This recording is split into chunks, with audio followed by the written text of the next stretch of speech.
Good morning, everybody, and thanks for joining today. Fully recognise that we can't even begin to understand how busy you all must be, both here in Australia and in the US as well. So, and if you are joining from Australia, then thank you for spending your evening with us. And I know we've got people dialed in from all over the UK, some parts of the US and some parts of Australia as well. So I'm very thankful for that. And so hopefully we'll have a good discussion over the next hour. I've started with a slide deck, which I thought would give us a good sort of 5 or 10 minutes worth of positioning before we go into this deeper conversation. The whole point of today is really to get a handle on what the current challenges are and have been, but also try and understand how we plan for what comes next. To get your ideas about what you're currently seeing challenges, what challenges are coming further downstream as well. We've set this up as a webinar primarily because of the number of attendees, and it's easier to have a conversation with just a small few, but we'd really like you to unmute and join the conversation. So if you're joined as an attendee, you should have the ability to unmute. If you don't, you can also ask questions on the chat window. So we do have a team member who's looking at the chat window just to make sure if you've got any questions for any of the panelists, or if you just want to be unmuted or unlock your webcam or become a panelist, we can do that too. So thank you to Medway, Swindon and Logan for agreeing to start the conversation, I guess. Just briefly, agenda-wise, we're going to talk about what we're doing today. So what are the current challenges? What have we done so far and what's worked really well? We're going to talk, really trying to sort of understand what the sentiment is, what things that you are being asked to do, what you see as in the response phase, what the current challenges are. And then the thrust of this conversation is about what comes next, how we can start planning what we can do to collectively as a group of organizations, because everything we build is commonly reusable, so what we've seen is many of our customers are creating things because of the time in which we're given to respond to things. There's not really enough time to ask whether somebody else has done it before. So we're just building things. And there's an opportunity here now to start looking, actually, what do we think is going to happen? What are we being asked for right now that we need to ship either next week or the week after as digital services, and what can we create as a collective group, because there's a lot of power in sort of 200 plus local authorities and 30 plus large universities in being able to crowdsource some of that activity, and we can show you what we're doing about that already.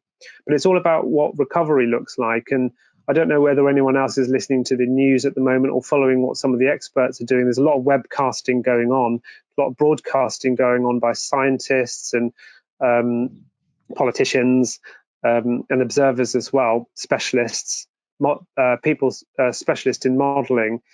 And I was on a webinar last night, and it talked about potentially in the UK at least 4 cycles of peak, and it really does sound like this is really just the beginning. So it's how we cope with the increased demand on services, where those demands will be, and how we can make sure our organizations are best prepared with the right things at the right time. And of course, a lot of best practice is being established right now. So it's making sure that we can understand how do we disseminate that best practice as effectively as we can. So if you don't mind, everybody, if you've got a browser handy, there's a link here. We're just going to post this in the chat window shortly. The slides are available on the webinar as well, so you should be able to just access it there. But it's TriCider is a way in which you can express ideas without having to contribute to a chat window or to speak up on this. So you can. It's a side place to gather ideas and suggestions, but also it's a place that after this conference is over, we can continue to share those and collaborate on those ideas. So if you've got that link, it's tricider.com/brainstorming, and then a very odd, we should have shortened this to something more sensible, but 2TNP4PXQMV, nice and snappy. But we'll post that in the chat window now, if that's okay. So just moving on to very quickly on what we've done so far. So obviously we are now 6 or 8 weeks into responding to this crisis. And in different parts of the world, in different places, we are at different levels of that response. Certainly in the UK, we haven't hit peak yet, and we'll certainly hear from what's happening in Australia as well, and hopefully we can get a handle on what's happening in the US too in this call. Our initial reaction was, well, how do we make sure that we can keep everyone connected in a way that doesn't disrupt you? So as a supplier, as a provider of technology, the last thing we want to be doing is calling you up all the time or every day asking you what's happening and what you need us to do. You need to tell us things and we need to respond quickly, but we also need to be doing our best to make sure we're just offering you what other people have done so you can easily consume it. So we created this idea of a toolbox. If you go to Google now and you search for Jadu Toolbox, it's the first link in the Google result. So just Google Jadu Toolbox and you'll find it there. What it is an open source, I suppose, collection of library assets. That means that if somebody creates a form for business grants, for example, you can easily download that form, look at how it was made, import it to your Jadu platform and reuse it. And there's a whole bunch of other things. And we now have a dedicated team at Jadu, our customer success team, who are proactively managing that toolbox. So it's being updated more or less every day. One of the ideas that came from one of our partners was to build a portal. And this is for any organization, local government, higher education, the main markets that we serve, or anywhere in the public sector actually that serves the community, where if you don't have a platform like Jadu, what do? Well, we've stood up a website. It's called community.jadu.net. If you go there now, it's just a blank page. But by the end of this week, that page will be filled with stuff. We're starting to build forms there. We're starting to look at how we can leverage Jadu directories to build community databases so people can search for stuff locally. And what we want to do is offer the digital tools free for any organization that really needs it, providing it's related to COVID-19 and it supports the community, then Jadu will provide that service. And we've partnered up with a number of different partners of ours. In the UK, Aligned Assets have offered their geospatial and postcode lookup service, so we can highly localize services. AWS hopefully are supporting with the hosting provision, and as this scales larger, they've provided their support there. Methods, who are one of our professional services partners here in the UK, are going to be building forms and are currently building forms that will be made available there for others to use. So this is organizations, including Jadu organizations, who just want to leverage stuff that's already built without having to build stuff. You can just quickly use that and consume it. We're hoping to have that live towards the end of this week and then useful by next week. And it's looking like that's entirely possible at the moment. So that's the portal. That's a tool in the library. And the library is really just about, the toolbox is really just about making sure that everything is shareable. So any assets, widgets, any forms is all there and usable. So what we're here for? We're here for really understanding what we can do for you in sharing what you've been building. And also, if you are looking for someone to help build, then Methods have allocated time for us to be able to do that. And the Jadu team are able to do that as well. So there's almost an extension, hopefully, to your teams where we can really start being useful with the knowledge and skills and the tool sets that we have. And some examples of this are, so if you go to the toolbox now, you'll see there is community support forms, business grant support forms. Some of the challenges that came out of a call last week with partners were Well, every local authority in the UK at the moment is being asked to house the homeless. So how do we create digital services that do that? That was the conversation of last week. Obviously, many local authorities have already in that and started doing it or have done it. And then sort of finding services as well. So, for example, if you're a member of the community and you're looking for, if you want to help, where do you go? Who's coordinating what? So you can actually start curating people or groups of people who are doing things using a Jadu directory, for example. One example from last week was delivering food parcels. We've got an interesting question that's happening at the moment is some local authorities or many local authorities are being asked to coordinate testing. So this would be things like COVID-19 swab testing.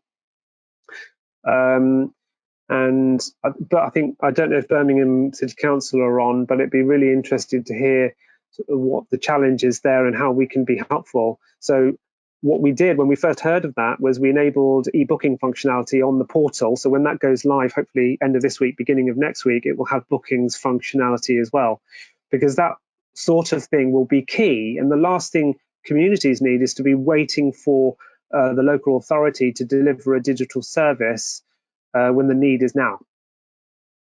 So for things like testing, we want to be as far ahead of the curve as we can, we being the community on this call and the wider Jadu community, as far as we can, so we can make sure that you're not grappling with how to build something or creating a service pattern to do something, building a form and then hooking it up to a CXM workflow and whatever. We want to minimize the impact of that as much as we can.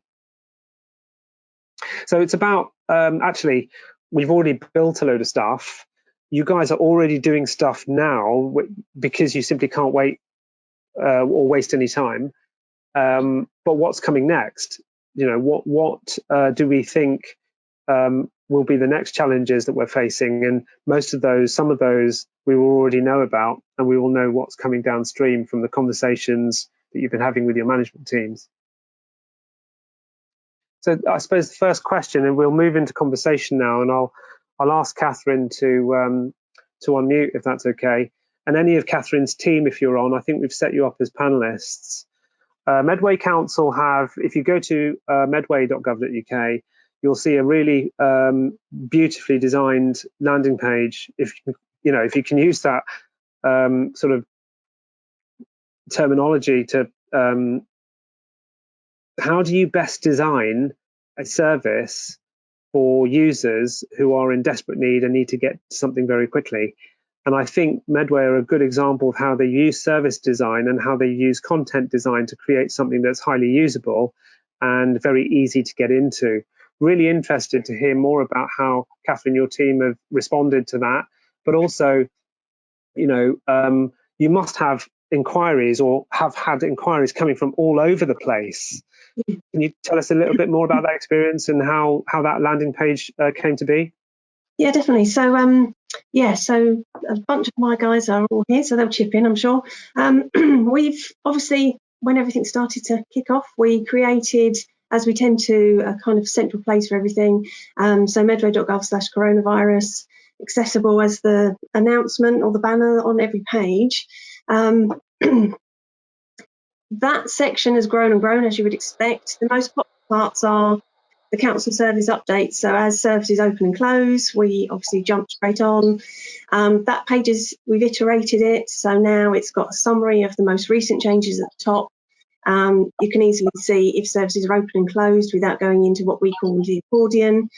And we've reordered them, we've restructured them as more and more services have obviously had changes made to them. The other popular page is the business page, which was initially just a page of information, but again, that's grown. We've made a business support grants form, which is on the library as well, like most people, I'm sure. Following the government announcement, we quickly spun up, I think in sort of a day or two, that business grant support form. And it's really well used. So I think about 2/3 of our businesses locally have accessed that, and we've given away a good few £1 million already so far on that. So that seems to work well for us. We also last week, after a little bit of wrangling, made live some pages around vulnerable people and how they can access food, medicine, services, initially through other sectors, but if they need us, there's ways into the council as well. As part of that, we've made a donations form, and thank you, Canterbury, if you're listening. They shared some code as well with us around a page that tells you X person has donated and they're giving us this much. So thank you, Canterbury, for sharing your code with that. We're also in the process of building a payments form, of which we've got several, but one around shopping. So we've got a bunch of vulnerable people that we know of, and we've got their names and we're in direct contact with them. But there are other people that are perhaps less vulnerable but are isolating. Our leisure centres, like everybody else's, are closed. So we've redeployed our staff into that shopping delivery service, basically.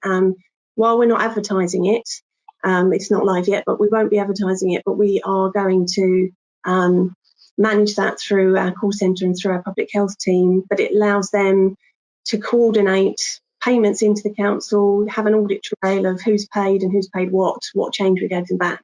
It's just a bit more robust than the usual spreadsheets and what have you. So we're working on it at the moment because we don't want spreadsheets.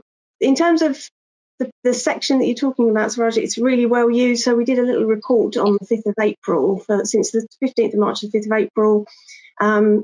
As a whole, on the website, our website unique page views increased by nearly 50%. So the bit around recovery that I'm really interested in is how do we maintain that channel shift, to use a word that's slightly out of fashion now, but how do we maintain that and keep people there as we start having more people back into our contact centres, as we reopen our community hubs and libraries. I'm really interested to find out how others are maintaining that shift to online, because it's working for us at the moment. The coronavirus page in that time had 85,000 page views. The service updates page had 51,000. So we know it's really well used, that section in particular. For us, we've also been then putting messages on all of the other service pages as well, not just on that coronavirus landing page.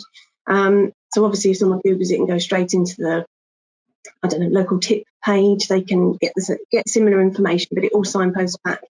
Waste is definitely our most popular topic. So checking my bin collection day, the main waste recycling homepage, all of our tips, they're the key bits that people have been accessing. We haven't changed any of our refuse collections, but still people are worried that it might change and are particularly interested in that waste side of things. The other things around libraries, obviously council tax and business rates as well. So yeah, we've had really good feedback. People are really positive that it's being kept up to date. Great job, guys. And just really pleased with the online services that we've been able to build, especially the business support grants. As I say, thousands of businesses so far using that one, so that's really positive. Just in terms of recovery, as I say, I think the thing for me is how do we maintain that culture of keeping people using the website. I think that's something internally we need to think about. We need to make more of our integration. So we've had Jadu for a couple of years now, and we've been focusing on obviously building up the website, building up online services. We're starting to have a think about integrations, and we've prototyped a couple of them, Confirm and Bartek. But I think with the waste being so popular, we knew it was, but increasingly, I think we're going to ramp up from our side how we do those integrations with systems like Confirm and Bartek in particular. I think we might be involved in testing, so I think that's just around the corner from us, and I know they're thinking of sites and how we manage that, so that will be one that I'll be keeping an eye on as well. And if we have anything, obviously put it on the library. There's conversations around business and vulnerable people, so obviously businesses at the moment getting support grants. I think they've said, depending on what the dip in the economy is, those businesses will change or may not come back. So as a council, kind of what support and guidance do we need to offer them? There's conversations about that happening at the moment. I can see that we might need to be involved in what that looks like. And vulnerable people as well. Obviously, people are in need at the moment, but again, depending on if they haven't got access to services still, if they haven't got access to other services that we don't run, if they haven't got a job, they're going to be more and more vulnerable people. So I think, again, we're going to have to support them. So again, there's conversations going on around those two areas.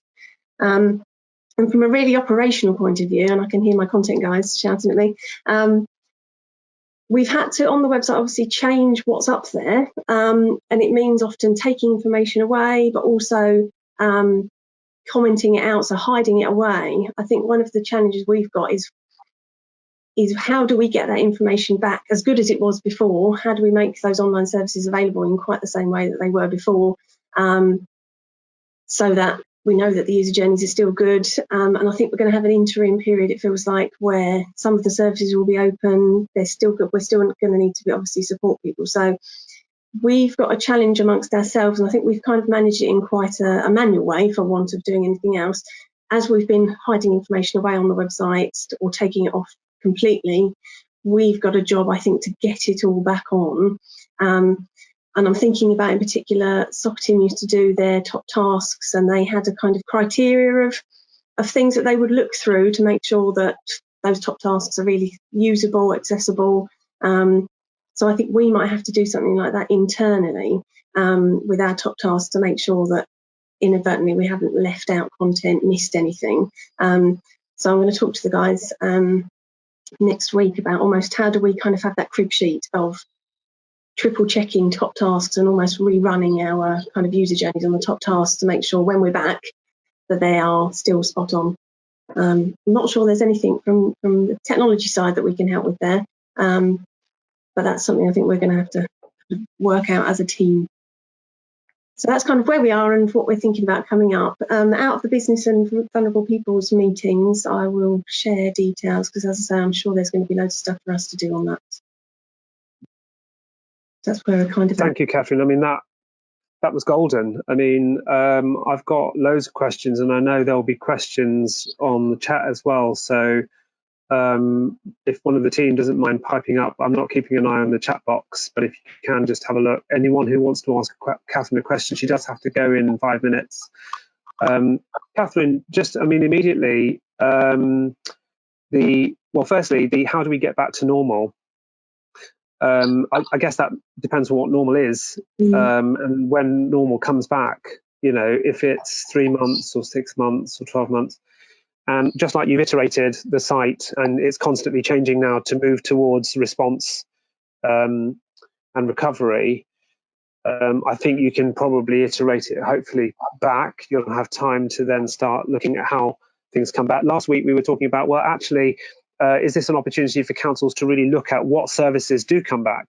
You know, because you've been very laser focused on delivering just the critical things. So is that a question that's happening at Medway at the moment? Yeah, so I sit physically quite close to and work really closely with Jeremy, who's in charge of our customer and admin support team, and in particular the call centre. And that's the conversations that we're going to start having next week. Like, say, how do we bring those back, and which ones do we not bring back at all? And actually, you can only do them online. Really historically struggled with that, particularly around our councillors that obviously want all of the channels to all of the services, but perhaps there's a bit more of a subtle way that we can kind of keep that shift going in the right direction. I think to support that, and I don't know when we can do that, because obviously we're still in the thick of all of the updates around coronavirus and things are constantly changing.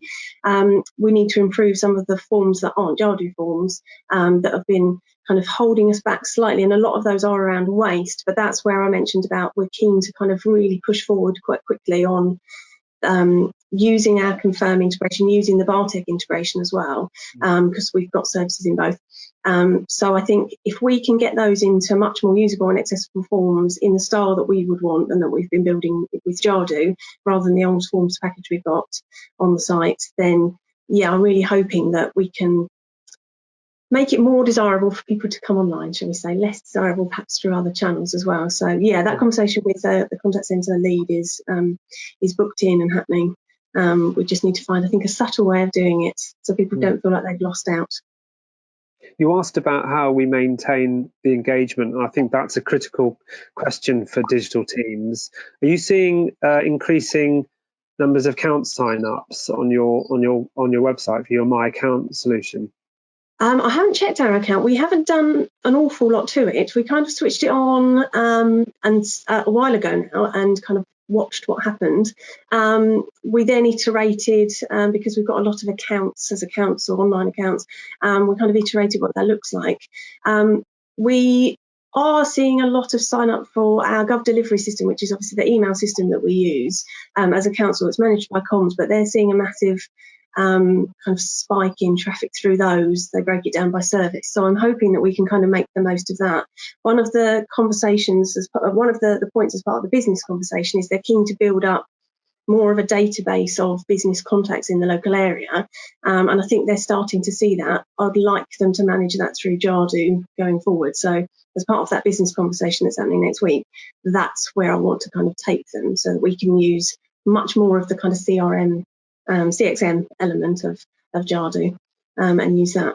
But yeah, we're seeing great engagement from members of the public as well. I mean, we've got on most of our pages a feedback form down the bottom, and we are taking the statistics every morning. The wonderful team pull the statistics, they pull the feedback that's relevant, and we send that off to our Silver Command, and they can then analyse that. What's that telling us about what people are looking for? And then we're able to make sure that the website's up to date based on that feedback that we're getting. So we're trying to get them to kind of think back to this is what people are asking for.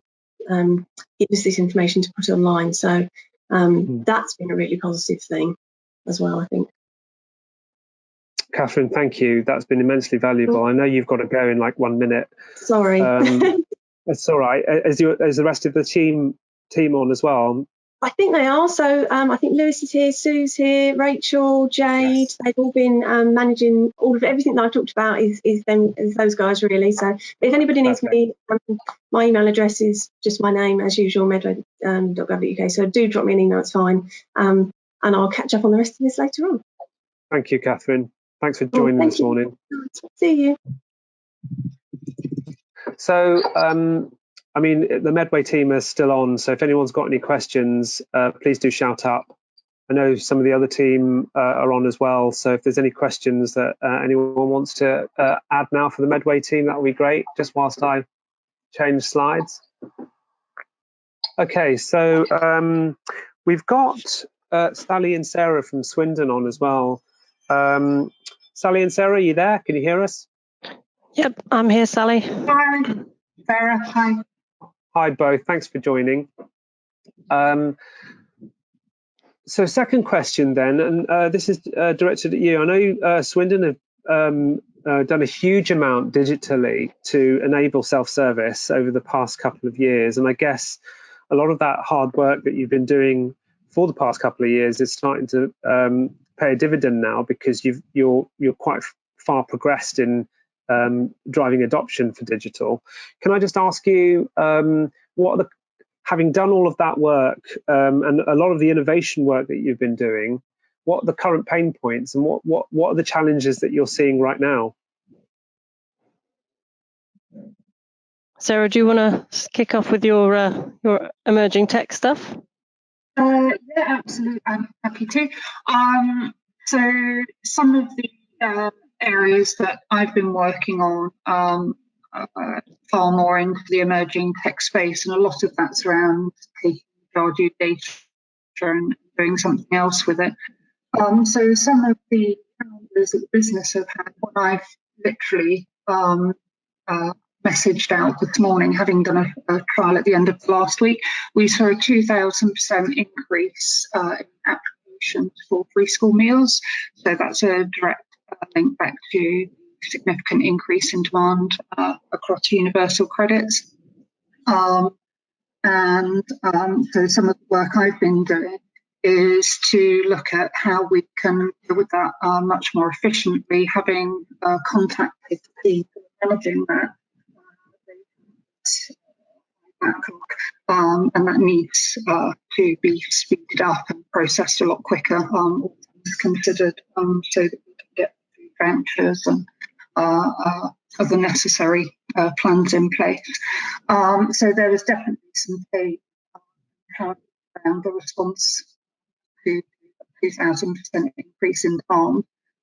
So I've just finished a 2-day accelerated trial of an RPA piece to help alleviate that. And so what we've taken is what was a monthly 583-hour task down to 9.3, so a 98.3% efficiency increase in resource demand. So that's literally off press. That one got shared this morning. So we've been able to make some improvements to the Jadu form as well.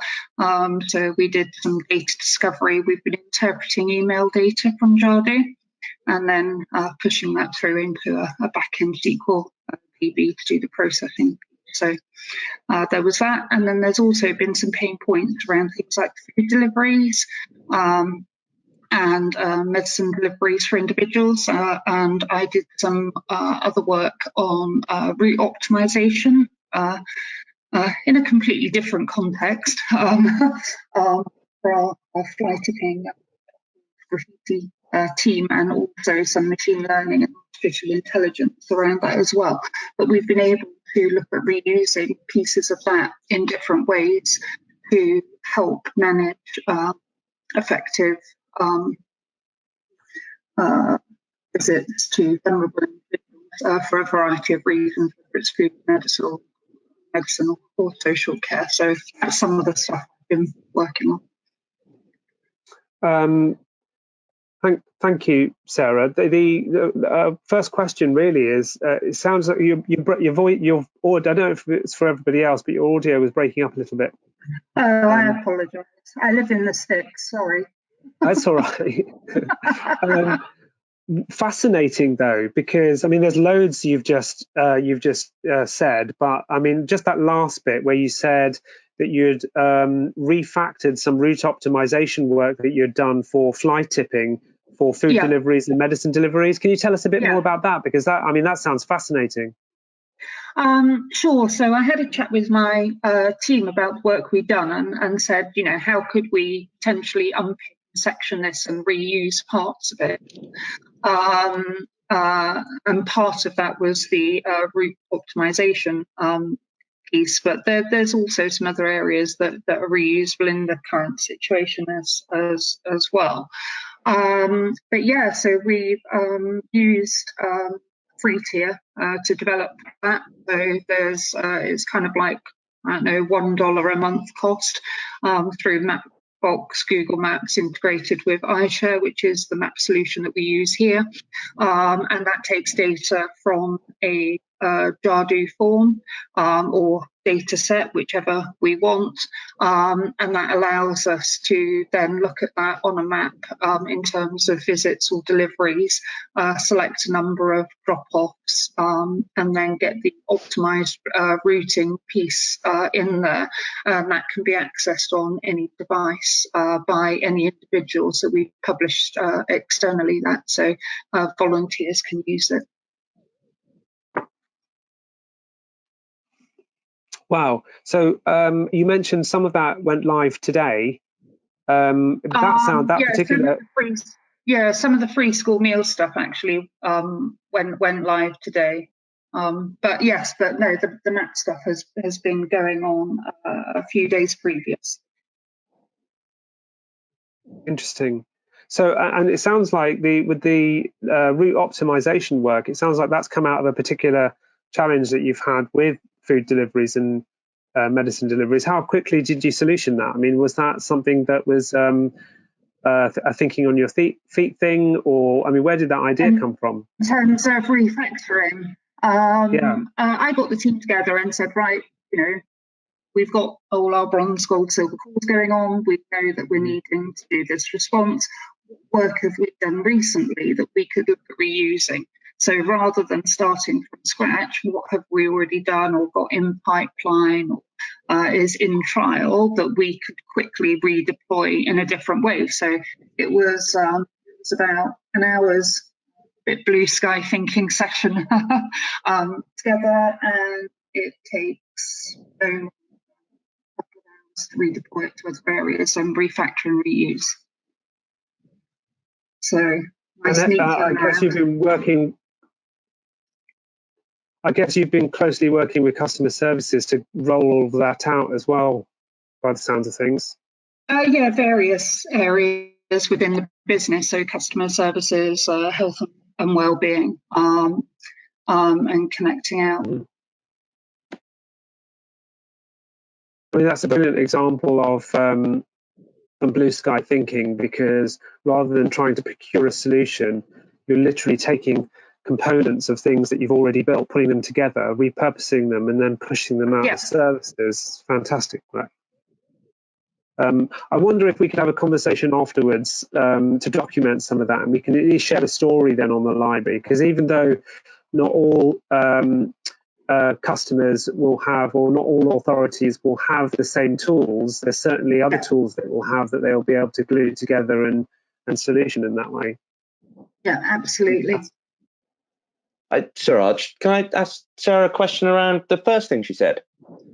Sarah, you talked about, I write down two numbers, so I hope I got them right. You said you did something with RPA from 583 hours down to 9.3. Is that something that you were already looking at, or is that something which, because I know the work Swindon are doing, you've got a series of sort of proof of concept stuff. Is that the sort of thing that's now effectively justified sort of further work with RPA? Because that's a huge saving. Yeah. So in this particular piece, I'd already started work. I noticed a 2,000% increase in demand for free school meals in terms of the applications, which was causing a bit of a drowning on the team in place. So I put in place some acceleration of delivery on that piece. So rather than running the trial, which was due to run over a couple of weeks, my team and I, bless them, worked 2 very long days doing the same volume, but in a 2-day period rather than a 2-week period, which meant at the end of last week we were able to finish it. We spent yesterday doing all the calcs and evidence assessment against baseline, and then published out this morning, 98.3% efficiency in there. So my proposal, which is not the normal case, I might hasten to add, but I've proposed 2 options. One is a pragmatic move immediately from the POC, proof of concept, straight into productionisation to alleviate the pressures in place right now. And then what full production would look like for that area a bit later, once the immediate situation is dealt with. But yeah, it's it will go under review over the next day, and we should be able to shift straight from POC to production straight away for that piece very, very quickly. Then start on a whole bunch of other related items, hopefully. Yeah, so effectively it's the catalyst to be able to now potentially roll RPA or look at RPA solutions for other parts of the council.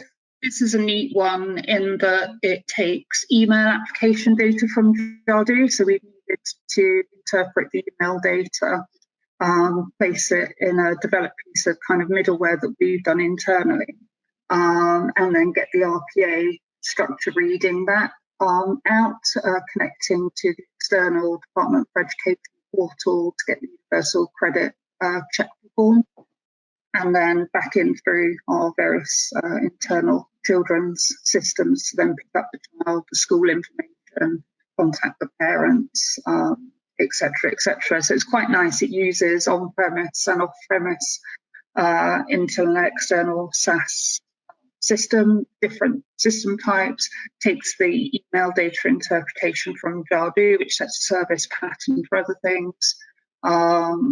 It's me. Good, thank you.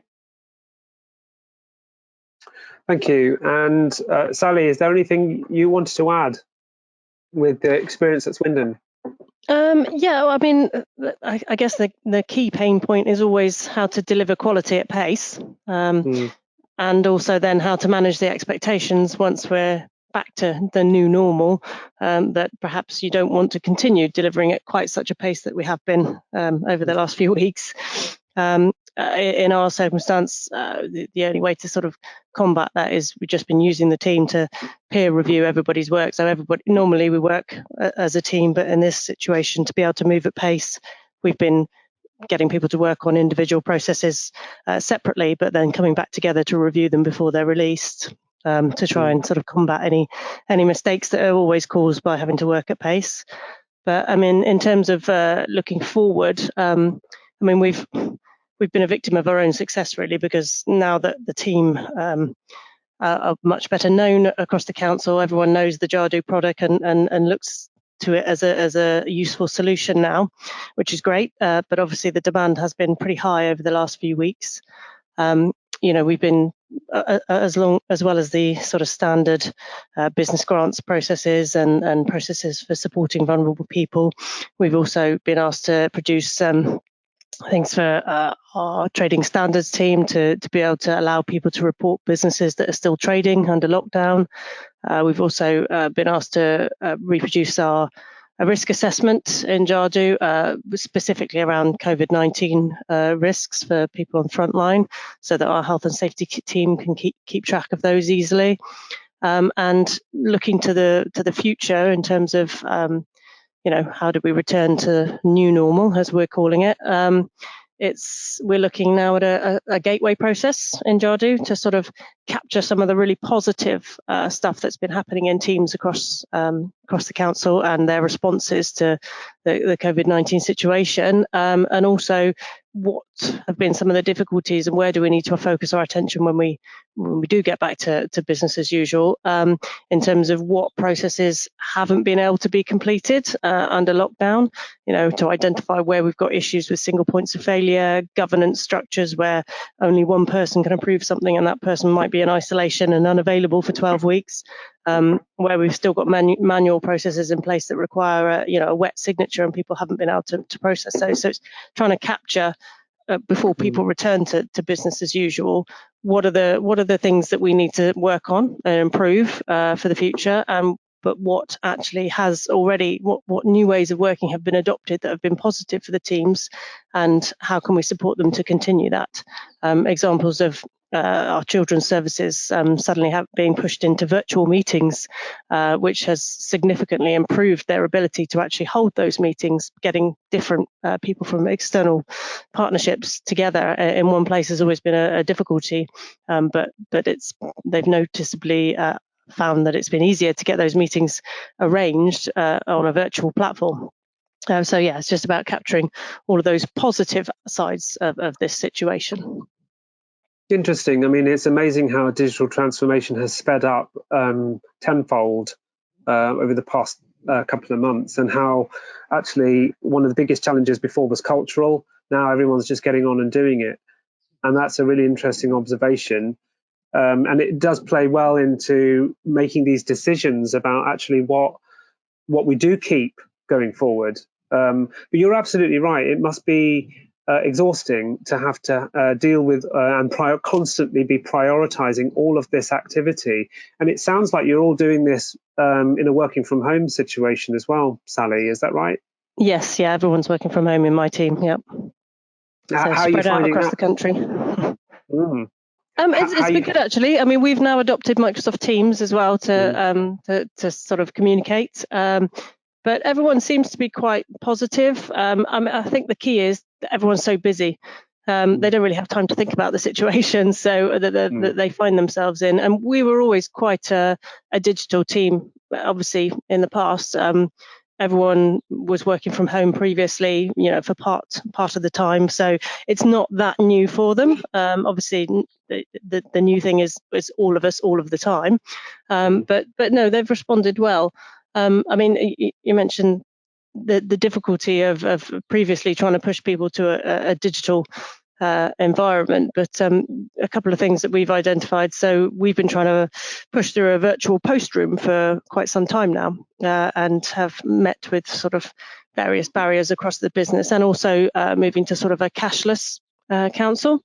But obviously this current situation, we've been forced into the virtual post room opportunity, and also nobody wants to touch cash at the moment, so that's another opportunity to try and capture, which has moved us leaps and bounds forward from where we were before. So, I think Swindon is very much trying to think of and capture what are the positive results of this situation that we can really retain as we move forward. There's a lot of stuff that we've been building.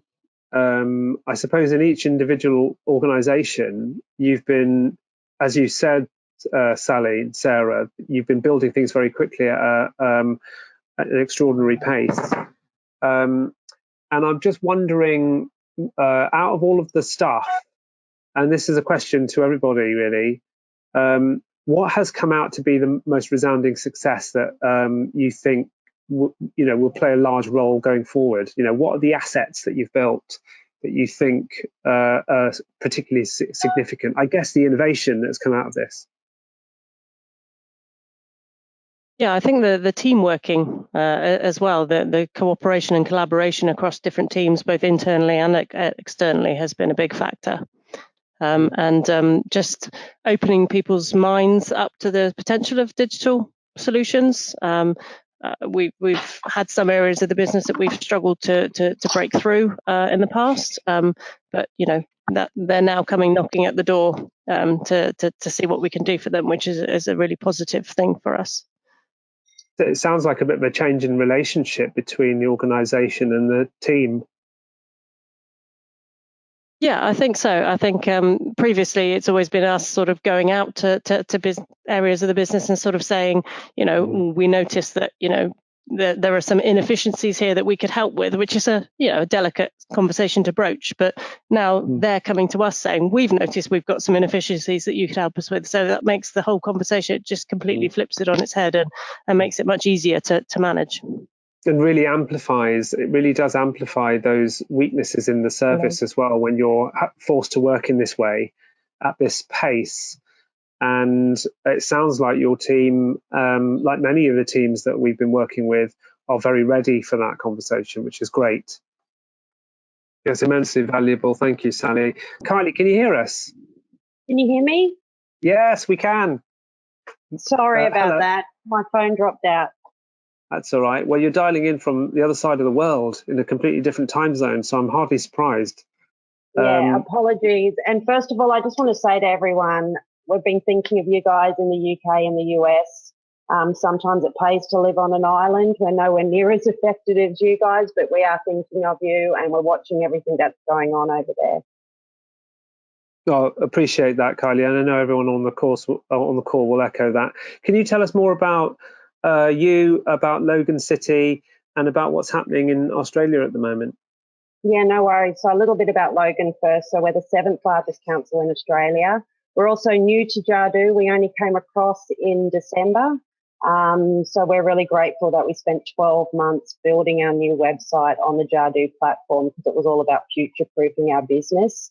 So for us, it was really easy to get our new COVID tile and page up and running.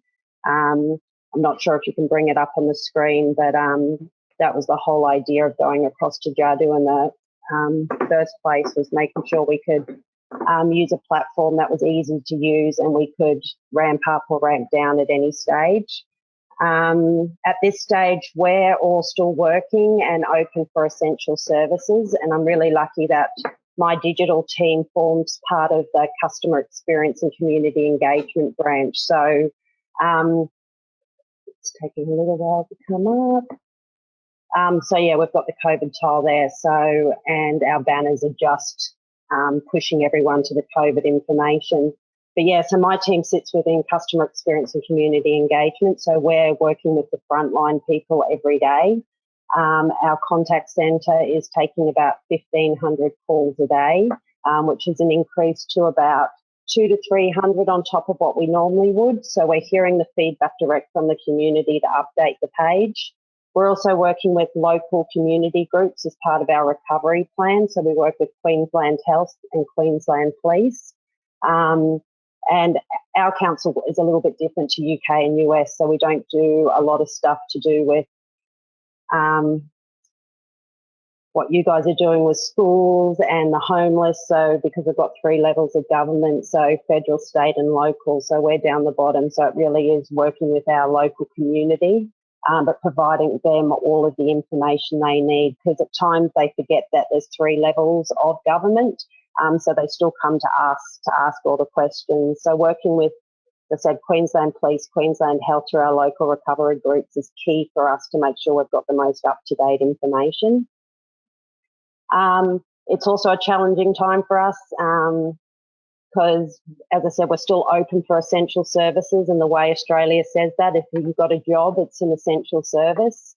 But in saying that, we've closed down all of our counters, so our website is really now become the channel of choice, where previously in our community it wasn't considered a channel of choice. So online services has really seen an increase, and our rates, we've had to just put rates out as well. So we've created a hardship form for our community, and offered them interest-free all the way through to September. So for those ones that have lost their jobs and things like that, so they won't get penalised when they receive their rates notice. And we've tried to build all the information in a way that still fitted into the design of our site, so it was easy for them to navigate. We're really big on accessibility, so we're just in the process of going for our AA for accessibility, the audit. So we're still working on that in the background as well. Thanks, Kylie. Yeah. So did you say that you just built a form for hardship reporting? Is that currently live, or is that in progress at the moment? No, so it actually just went live today because all of our rates were issued today. So by the rates notice, we're promoting the online. So if you click on online services up the top of the website,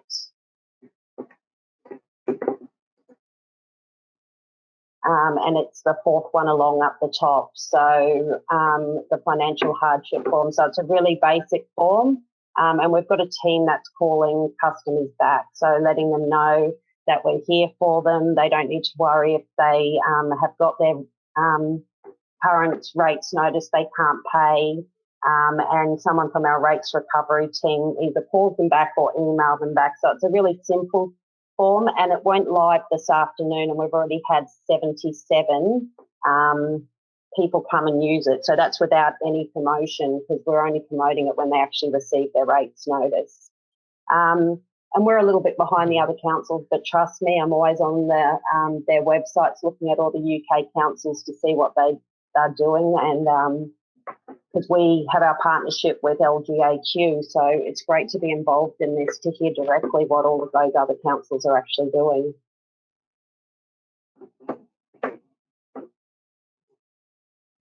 Thanks, Kylie. I mean, that sounds like it's the first probably big major transactional service that you guys have shipped out in such a short space of time. We'd love to reuse that form and put it up on the library, if that's okay with you guys. We'll talk to you about that offline.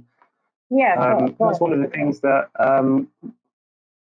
I guess in Australia, you guys aren't seeing the huge curve that we're seeing over here at the moment. And I guess because of the size and geography and the different communities that you service, as you say, you've got 3 tiers of government. Services are kind of distributed between those tiers. Are you guys using the UK as a kind of this could be what's next for us type thing? Is that what you were driving at earlier? Yeah, we are keeping an eye really on all countries, like looking at what is our worst case scenario, what is our best case. As an example, our contact centre, which we've got 52 people, we've spread them out now across 6 sites or 6 areas, so they're all separated. So then if one area is impacted, we've still got other people to play on. My digital team are all working from home. 5 of them are working from home, and I've got 3 of them on site. I'm still on site every day to provide that support to everyone that is there. But to be honest, the rest of council has cleared out, and it really is just the customer service team that's on site at the moment. Right. Well, thanks, Kylie. And if there's anything we can do over here, I mean, hopefully you're keeping an eye on what's happening in the toolbox. Hopefully you're getting emails from us about all that stuff that's being pushed out there. And with any luck, some of it will be Toolbox until this fall. Right. Okay. So that's a good time to move on to that, really. If anyone's got any questions for Kylie, though, please do ask, because obviously, our cousins in Australia are seeing things happening over here, and there's a real opportunity for all the things that we've delivered over here to be reused over there. Some of the shared experiences as well, and that's where conversations and calls like this are really useful. Just moving on to the toolbox. If I just launch that in a browser, let's see. If you go to Google and you just search for Jadu Toolbox, you should find it in as the first result. Now, this guys, this went live.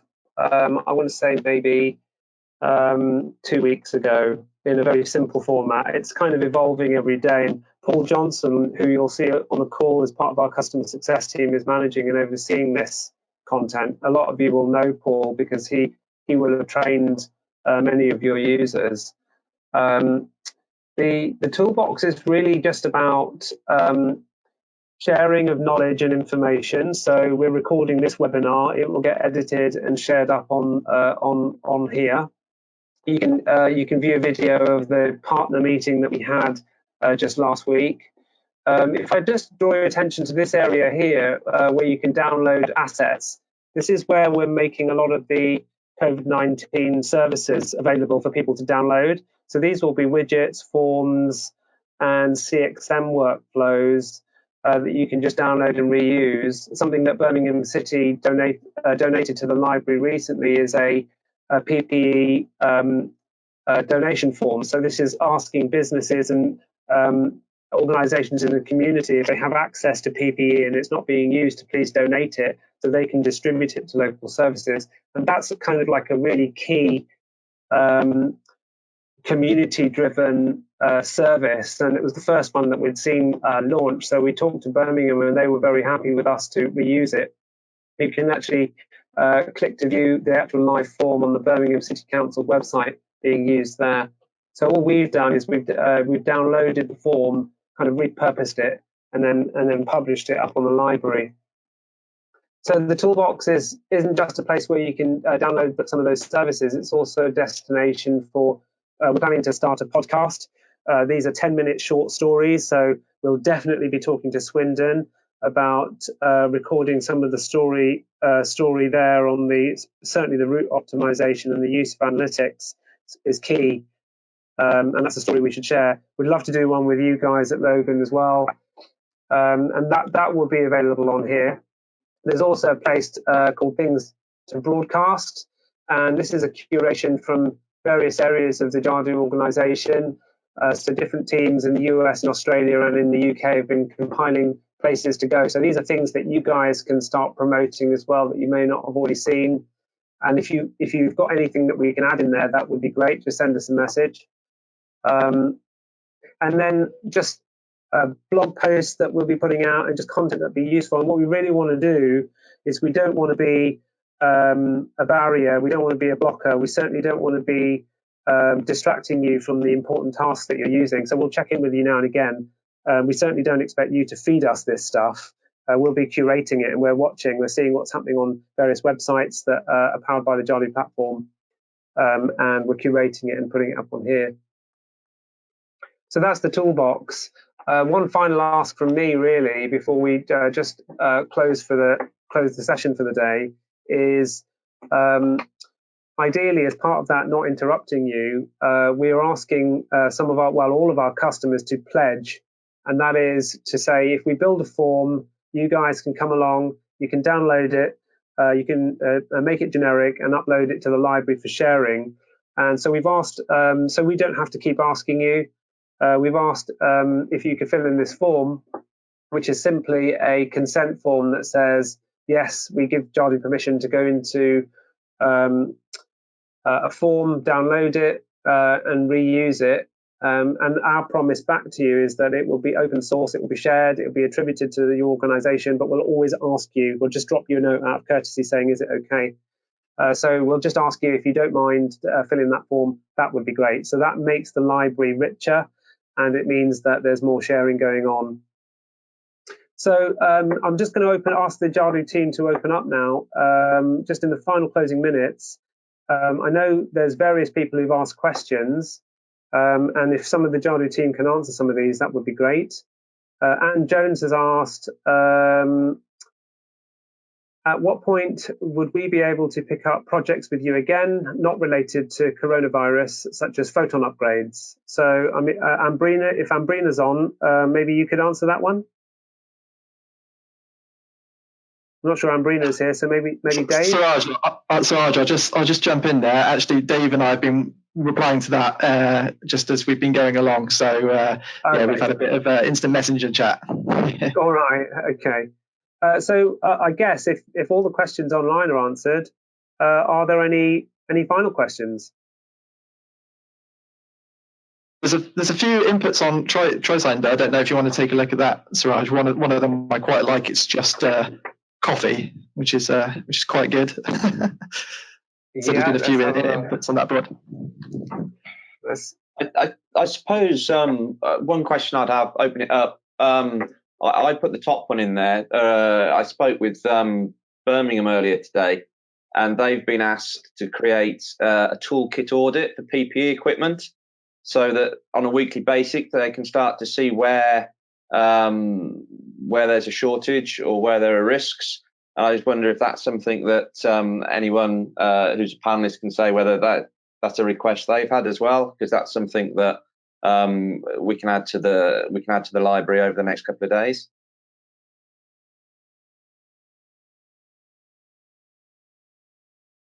Perhaps anyone who's on from the Medway team. Hello. Anyone hello. Hello. It's Jade here. No, we've not had a request of that sort at the moment, but we don't know what's going to come in future, so it could be a possibility. Yeah, I mean, likewise with the comment I made earlier about swab testing and COVID-19 tests in the community. Don't know whether UK central government will ask local authorities to run testing programs. I mean, it certainly would make sense. And we heard from Birmingham also that they were being asked that. Yeah. Then that's the sort of thing.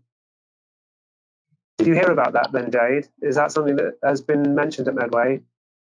I'm not entirely sure, but I think Kat mentioned that is something that's been discussed in some of the meetings she's been to. I think she mentioned that earlier, so it could be something that's on the horizon. I mean, that's one of those good examples of where it very quickly goes from decision being made and communicated internally to delivered on the website in the shortest possible time. And that's where creating a generic service on this toolkit would be immensely valuable to everybody, because you can then just download it and hopefully within a few hours launch it. This is a question to all our panelists or any of our attendees. Jadu is building a portal, a free-to-use portal of reusable forms and services that you can just pick and go. And this will be global, so it'll be equally applicable to our cousins in Australia and our cousins in the US as well. And I'm just wondering whether any of our Jadu customers would consider using that. Definitely. We're all about sharing is caring. Mm-hmm. And I guess the benefit is that if we build it and it's there and there's a live service for you to use, you can literally just use it straight away and you don't have to build anything. And that, I guess, saves time. Just finishing off then, the TriSider will be live for another, I think it's about 40 days, 47 days actually. If you guys, whenever you come up with an idea or whenever a question comes up, if you could populate it in here, we get a message every time something gets updated here. We can then quickly respond to that. And that's where conversations and communities like this really do show their power.